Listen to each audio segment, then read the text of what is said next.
Hello, my name's Jacko, and today I'm going to be talking to you about preference formation. Preference formation is the process in which consumers draw upon past knowledge and experiences in order to make decisions.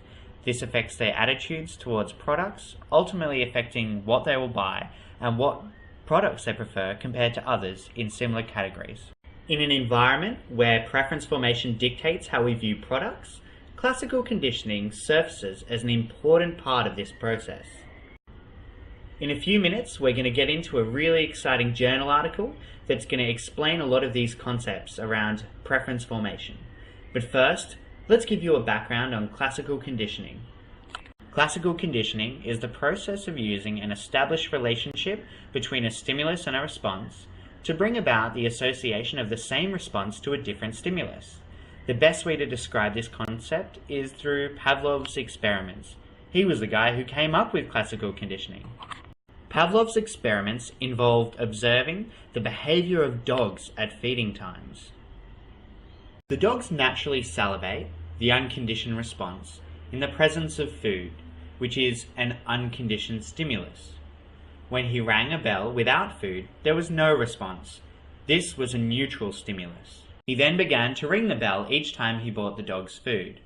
This was the conditioned stimulus. The dogs would associate this bell ringing with food.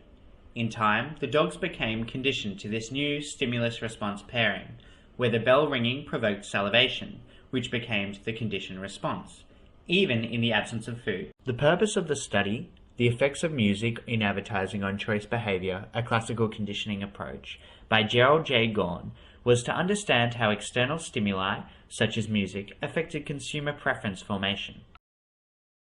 The experiment conducted by Mr. Gorn was designed to find a correlation between enjoyable music and product choices, where the unconditioned stimulus, either liked or disliked music, would be paired with a product, a pen, which is initially neutral but would then become the conditioned stimulus after the pairing.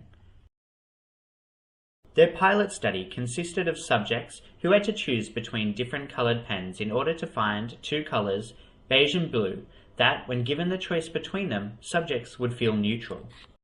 They then got another group of people to evaluate between music from the movie Grease and classical Indian music, and rate them, depending on whether they liked or disliked the music.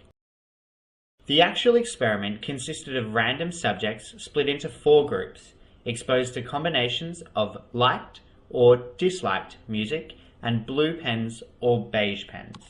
The results, after removing outliers, found that music strongly affected the consumer's choices, with 79% of subjects exposed to the liked music choosing the corresponding colour of pen, and only 30% of subjects exposed to the disliked music doing the same.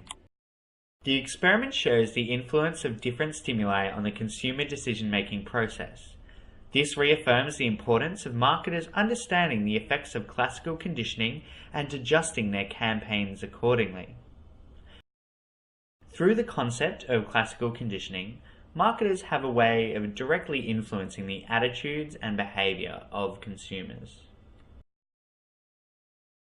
Created using Powtoon.